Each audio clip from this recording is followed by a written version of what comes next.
So for now, kumusta naman po kayo? I'm good. Um, After a holiday a couple of weeks back, so it keeps me back on track again because life should actually go on. You have to enjoy life. You have to see the world, see friends, and take some time off from your work Mm. because I've been doing this one for a long time since 26 years ago. Yeah.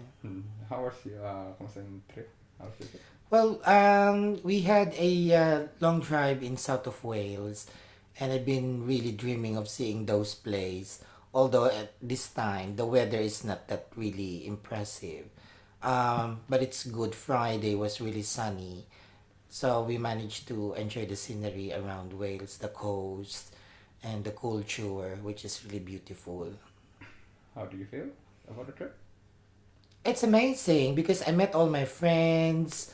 We attended Sinulog Mm. in Swansea, which is a celebration of baby Jesus, a culminating activity for the Christian for baby Jesus' birthday. So we have the parade, the color, we have the traditional dance, and we have the offering to the little Santo Niño, as what we call. So yeah, it's a good experience being a part of the tradition, being far away from the Philippines. Yeah. So how do you feel about like that tradition being done here, like Hmm. far away? Yeah. Well, it's most welcome by the Welsh people because predominantly they are more Catholic. So when we introduced that sinulog, I think way back 5 years ago, we were quite apprehensive whether it will be welcomed by the Welsh community. But then they like it because the tradition is very different. Sinulog, colorful street dance, costumes, and then they were able to recognize the baby Jesus or the Santo Niño we called back in the Philippines, and they started to embrace the culture. So it's really good that we were managed to impart our own culture here in United Kingdom. Were there other things you have enjoyed in the trip? Well, it's the places, especially the coast. We managed to have a long walk there. They got good restaurant, good food, and then the prices is totally different from the prices of meal here in London. So it's really cheap. So, but it's like a five-star restaurant there, and it's like we call it global buffet restaurant, which offers different variety of food from east to west, Chinese to Japanese to European and to Italian food. Yeah, yeah. And the So hospitality of the Welsh also is really amazing. Yeah. so how was your experience with your friends? Like, did you like mingle or do any like earn some meaningful experiences with them? He's very welcoming, hospitable, typical Welsh according to them. We just met since November, and then we managed to continue talking through WhatsApp, calling every day, and then I decided to go there last December 3, and then getting to know each other, and then this is my second trip to Wales because he invited me to do some long driving and sightseeing around south of the area. Yeah, and he's planning to come over here in March to see London because the last time he was here was I think 15 years ago. Mm. So how would you feel like going around a trip with him, but this time here in London? Like, would you enjoy it in some way? Well, I hope so. Because every time I got visitors, I really have to show them around. Show them the beauty of the of our city, which is really very vibrant. But I always keep on telling him that I warn him that it is an expensive place to be, you know. But since he's been here several times, long time ago, so he would like to see what's new in the city and showing around with new friends from Wales might be, you know, an amazing experience. Yeah, so we made a lot of plans, itinerary, what to do on the first day until the end of the week. So hopefully it will turn out to be good. And so now that you're back here and going back to work, how does it feel like going back to work? Well, going back to work, it's not actually a nice experience. I wish I could have more longer time for myself. Working in the National Health Services in the hospital, just like your mom. For a long time ago, sometimes you have to think about giving time to yourself also. So every time we come back from a holiday, the feeling is totally different. You know, I just came back from Ireland as well, from December to January 3. So I stayed there for 3 weeks, and when I come back here, it's quite a bit, you know, lonely because you're missing a lot of friends, good times, happy moments. Yeah, we created memories. That's the saddest part actually. But then we have to embrace it. Um, this is our bread and butter. We have to work because there's some bills to pay. So we have to keep it up, and that's it. So how was work then? Work wise, it's really good. I'm currently training international nurses from different countries: Philippines, Australia, South African nurses, and Indian, which is a larger population of new international nurses coming to UK. So it's quite a bit challenging, although helping them to get license to work here is an amazing experience if they pass the international training. So everything is depending on how do we support them and how do we provide them programs and training for 12 weeks before they took the exam. Yeah. So you said that you're teaching like international student stuff. How does it feel like to teach? Like, if I remember, you taught my parents back home. So right now you're still teaching. How does it feel to teach Well, I both love, back home and yeah. here? Well, I love teaching actually. The only difference is you have to know the individual differences of these nurses coming from different countries. Because nurses from India had different trainings from nurses from Philippines. India is more open, assertive nurses, while nurses from Philippines are more on passive side. You know, we have to develop their communication skills. We have to show them the culture of care on how do we do it, which is totally different from different countries. Australian nurses are more like British nurses also in South Africa, so I don't have any problem with them. Yeah, but we always keep on telling them that they have to embrace what we are doing in this country, and they have to leave behind what they know there. So it's quite a bit of a challenge. So you've just said to me like how you deal with your students, but how do you feel about teaching in general? I love teaching. Ever since I was in the Philippines, I was still teaching in university in College of Nursing. And then when I started working abroad, I end up working in a critical care area, which is totally different field. And then after probably 24 years, I got bored clinically, so I decided to venture again into teaching. So teacher will always be a teacher anywhere you go. So if you have the ability to teach, then you can facilitate learning to the students. Then from the start, what brought you into teaching? What motivated you to teach? I think it's the monotony of working in critical care. So it's the same routine. So doing bedside, looking after critically ill patients. So and the busyness of the unit.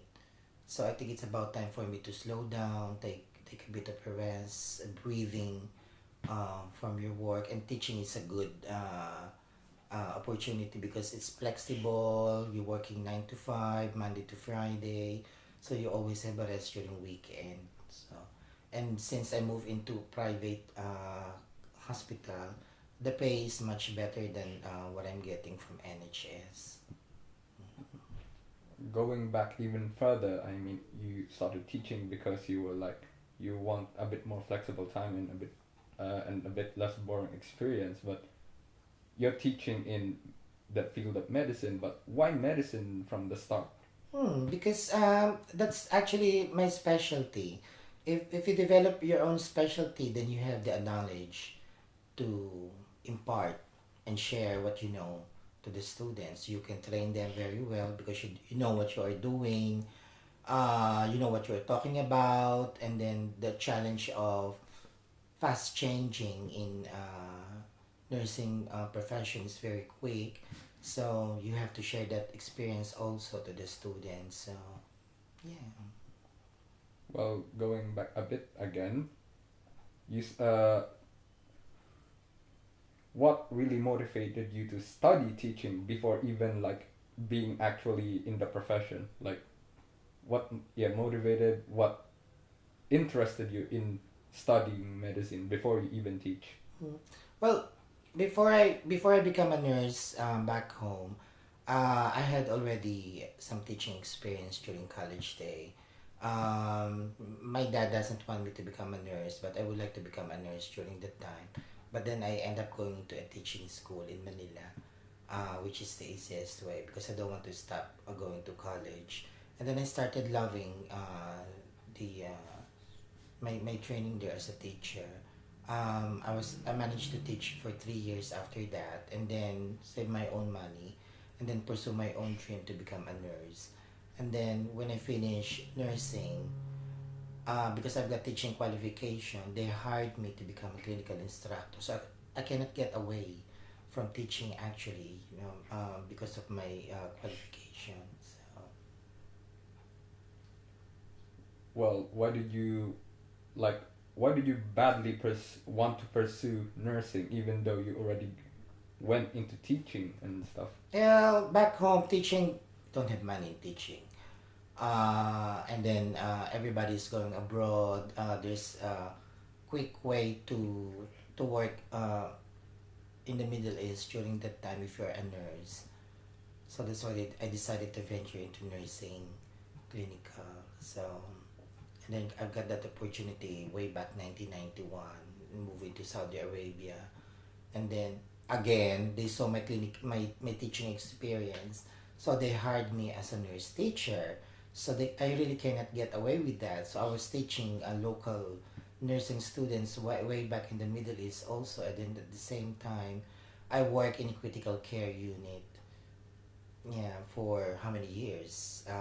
16 years. Yeah. Oh, 8 years. Mm. Well, how do you feel about the fact that at first, like, your your parents doesn't want you to take nursing, and then you still did?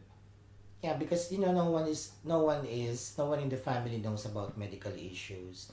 So when my dad is sick, no one can understand what's going on, and everybody's apprehensive in who's going to look after the member of the family in when they were in the hospital.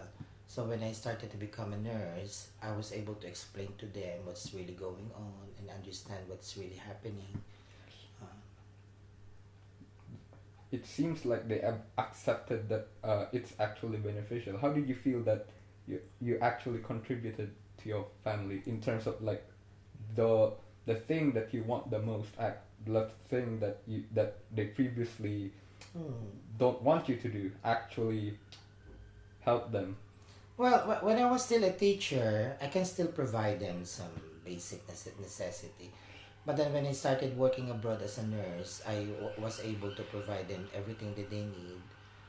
Financially, it's rewarding, so I was able to support my family, and then managed to send some of my relatives to school, finish college, and support them also. I think it's a matter of financial reason, and rewarding if you work as a nurse abroad. Do you feel satisfied with everything so far? Yeah, at the moment, yeah, it's a challenging profession. I will not last for more than 25 years now in my career. So if you didn't like it, if you didn't love your profession, then you will not last uh, the challenge that it always encounter every day. Well, so far, like you've been teaching and teaching and teaching. How do you feel like it's like fate that you cannot escape the path of teaching? Wait for now Well, because the yeah, that's true. So what I'm trying to do is in order to enjoy teaching, I venture into training for international nurses, and then at the same time I'm training nurses new to cancer.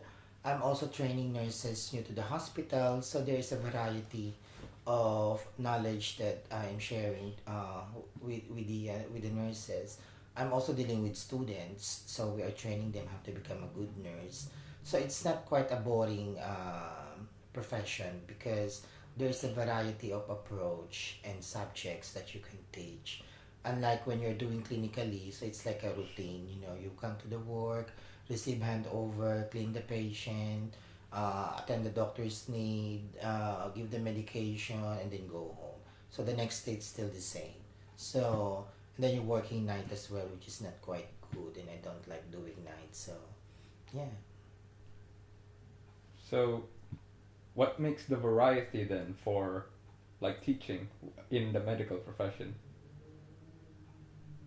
I mean, what you know? Well, it's a different subjects that entails when you are teaching in medical profession, because you have to be knowledgeable in all fields like surgical, nursing, and you have to teach them how to look after a patient after the surgery. If there is a patient who had cancer, then you should be knowledgeable on the treatment modalities that we're giving to a patient with cancer and in cancer care. If you are dealing with pediatric nursing, then it will focus more on how to look after children and baby, which give you a variety of challenges when it comes to medication. When you are teaching obstetric nursing, which is all about pregnancy and delivery, so the different subject also is really really more interesting. So that is the beauty of teaching in the medical field. You are not only focusing in one subject, but you are also focusing on all of the subject that entails medical nursing. See, so social wise, how was your interaction with your students? Social wise, well, you have to be the role model because you have to see to it that they listen to you, they follow you, and they believe you on what you're talking about. There should be a barrier between teacher and student, because there should be a respect when it comes to treating your student also. You have to identify individual differences, and you should know how to adjust yourself as a teacher in dealing with different kind of students, because there are different kinds of learners around, so you should know how to approach and how to give them teaching, because some are passive learner and there are the other type of learners, active learners. So um, which is really good and challenging part of a teacher, because you were able to understand the dynamics of human behavior when it comes to students. So, speaking of students, like seeing your some of your students like being successful and stuff. How do you feel about them like being successful? Like because I mean you have taught them all the things that you can for the specific subject and see them being successful. How do you feel about that? Well, it's really rewarding, you know. The best example is your mom. She used to be my nursing student way back in the Philippines. And then when he came here to the United Kingdom, so I was really quite surprised that we work in the same hospital, we work in a nursing field, and then you can see how they develop and how you were able to affect their lives when they were still a student, and now they are all professionals, same like me. So it's really rewarding seeing your student going into a successful pathways. So for this one, well, it's quite the opposite. What? How do you feel about your student like falling from their practice, or making some big blunders in their Yeah, career. it's quite disappointing, but you should not put blames only onto yourself as a teacher, because there are some factors that involve why the student didn't pass or why the student didn't make it, or why they are not become successful in their own field.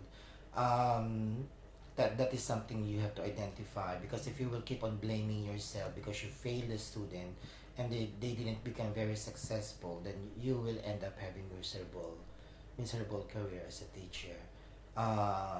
It's a tough profession, but it's a noble one. Yeah, so related to that, does your personal life affect your teachings in some ways, or do you, or basically that? No, I don't. I always segregate personal life with my profession. When I teach, if I'm at work, I always leave everything behind in my house.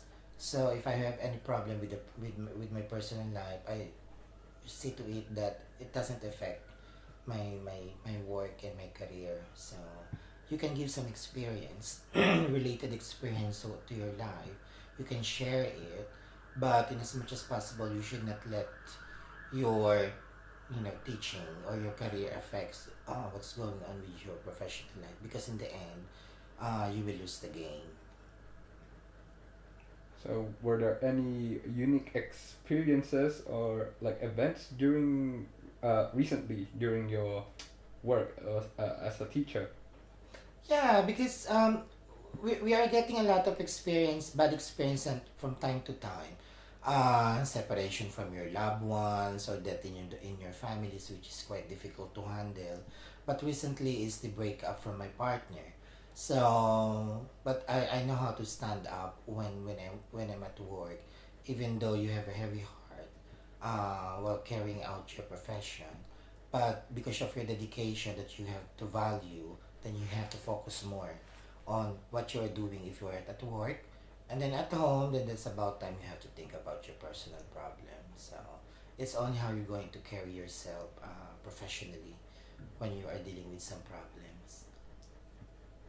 Well, for all of this, how do you feel about, yes, all of this, like what's happening right now, what's happening recently? Well, life should go on. You have to move on. You have to learn how to fight. You have to learn how to focus and reset.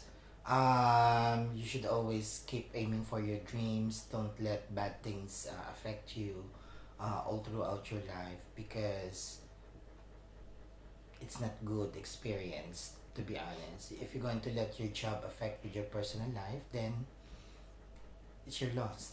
So you have to show to the world that you can fight, that you can stand up with your own feet, that you can motivate yourself to go on in spite of all those challenges happening around you. So the lesson is you should learn how to balance everything. If you have a problem, then you should know how to deal with it. But at the same time, you have to focus on your career and your life, so that life should go on. Mm. So, ideally speaking, what are your plans after all of this? Well, disregarding a bit of reality, of course, like your ideal, uh, like plans rather than like, oh, this is that, this is this. Plans, concentrate more on my career, do my best, um, be able to deliver the best teaching that you can, so that they will recognize your work. I'm focusing more on my career at the moment, but I know how to balance everything between social life and my career, which is really very important.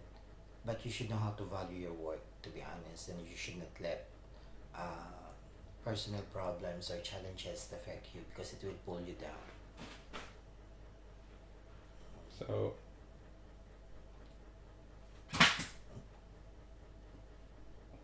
any ideal plans for retirement? I didn't. Well, yes, yeah. It's in the planning stage now. So I've spoken to a lot of people already on how to go about retiring, and I'd like to retire in earlier age so I can enjoy my life and the fruit of my labor. Because if you're going to retire at the age of 70, then you can no longer, tour around the world and enjoy what you're seeing. So for as long as you are young, you have to make all the plans before your retirement and what you're going to do when you're retired. So you should always be ready, financially and psychologically as well. So we have a lot of organization that help us to explain everything what to do before the retirement, so you can balance everything and how you're going to use it properly, your pension plans and everything. Well, have you have any final thoughts on everything? Well, um, the only thing I'm going to say is for those who are listening is don't dwell on your past, because it will knock you down. So you should always know how to focus and reset, and then always take the challenge while you're still young, so that you can be more successful in your career. And you should know how to balance, enjoy life, and at the same time concentrate on your career. So I think that's the only thing I can share. Yeah. Okay. Oh, done. Ayos naman po. 26 minutes, okay na din. Okay. Lang.